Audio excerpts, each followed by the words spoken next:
कि तेरी नौकरी वास्ते संगत बनाई हाई, सानू सजण शरीक न समझें। तेरे प्यार हयात नू टोर के आंदा है, साडे फुलक नू भीख न समझें।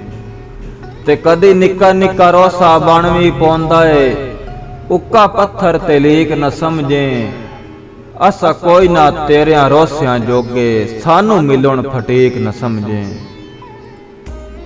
कि असा संभली होश त संगतां दे, सानू ठीरक अवलड़े पै गए। असा अपने जोर ते पींग संगत दी, उतां अध आसमानी लै गए।